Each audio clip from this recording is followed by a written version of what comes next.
487 words about Freedom Fighters Nail Gun Cheat Code. Published on my website, accordionsprout.com, 11th of March, 2024.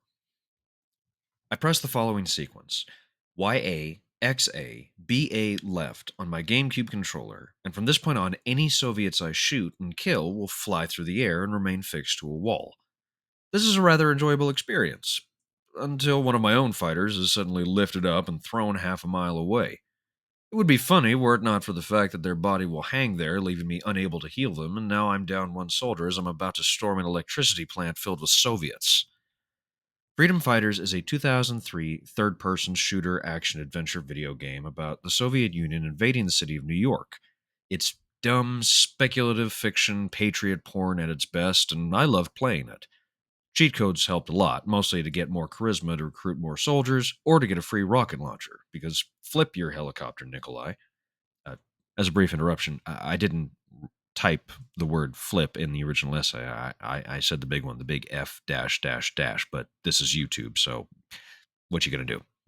Anyway, but I tried the nail gun cheat once or twice because of the surreal absurdity of it. Like Hippo Stomp and Pharaoh, the cheat code nail gun doesn't serve much of a purpose in game other than to create sheer chaos. It's at first grotesque watching enemy soldiers literally nailed to walls and dangling, but given the graphics of the game and the low poly rendering, Soviet soldiers wind up looking like ragdolls. Glitches are common in the game, and so it's not unusual for the model to begin jerking about as they dangle around the nail that's holding them in place. Again, this would be disturbing in a more realistic looking game, but the sheer ridiculousness of it makes any initial horror melt away into laughter. Watching 20 dudes jiggling on a wall like jello on a paint mixer hardly inspires true terror. It just undercuts the violence.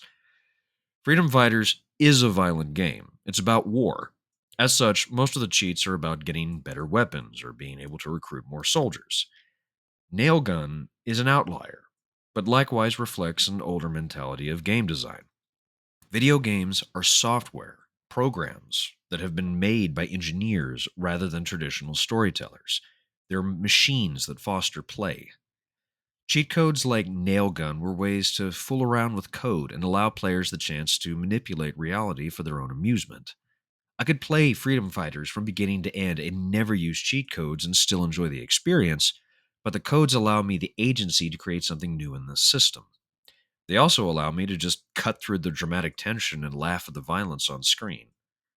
Watching soldiers fly through the air disrupted the melodramatic narrative about saving the United States and fighting for freedom. It was dumb physical humor that reminded me that I was playing a video game. I was supposed to be having fun, and that beneath the surface of this war, there was still a system that I could impact and change if I wanted to.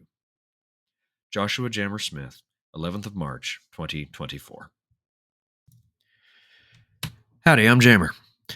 Well, as always to start, thank you so much for listening. I tremendously appreciate it. Again, you have your time and your life, and for whatever reason, you decided to listen to some dude on the internet talk about a action speculative shooter game from the early 2000s about Soviet Union invading New York. And I mean, hey, you know what? Just thanks again. Whoever you are, you're amazing and you rock. Also, I want to immediately point something out. While I was recording, I instantly realized that I messed up the last sentence. It was supposed to say, I was supposed to be about having fun, which is an obvious grammatical error. So, fun fact, I don't have an editor for these things. So sometimes I'm stumbling about with my words during these recordings, and sometimes it's because I've discovered an actual grammatical error. So, I'm going to try to fix that on the Wayne website, but just so you know, if anybody caught that's what that was about. Anyway, again, thank you for watching. Here's the usual claptrap. Please like, share, and subscribe, all that jazz. It helps me know that people are actually enjoying the videos, that they're watching it. And as vain as it may be, that's a little ego boost for me. It reminds me that, hey, people are actually finding these things and they want to watch more of them. Second, if you would like to support me, I am a visual artist and I'm a writer and I'm doing YouTube videos, or as I'm just fond of saying, I'm just a dude who's making stuff and throwing it out into the world. So If you would like to support me, please, you can go to my Patreon. It's in the description section below. It's just patreon.com/jammerdraws, and I only have a $1 tier.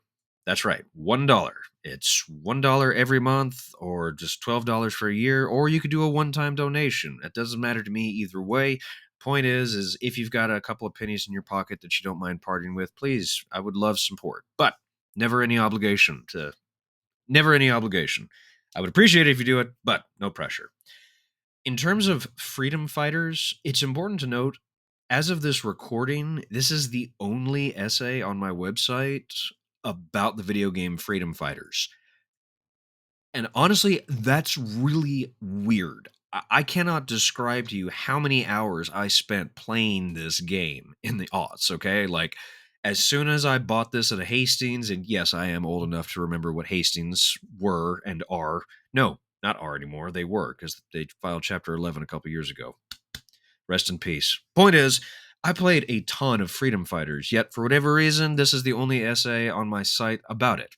Hopefully that should change sometime in the future, but you all know if you play video games, there's just so many dang games to play, and like people keep making Doom wads. What am I supposed to do? Not play them? Just anyway.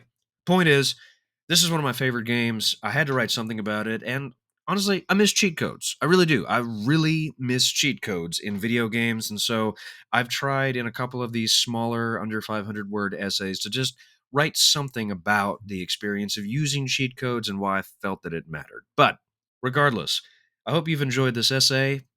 There will be a link to this essay in the description section below. Likewise, that will take you to the main site and you can look at all the other stuff that I've written if you're ever interested. And yeah, honestly, I think at that point I've covered all the basics. Except, again, as always, thank you so much for listening, watching, being here. You are amazing and incredible, and thank you. Also, go play some video games.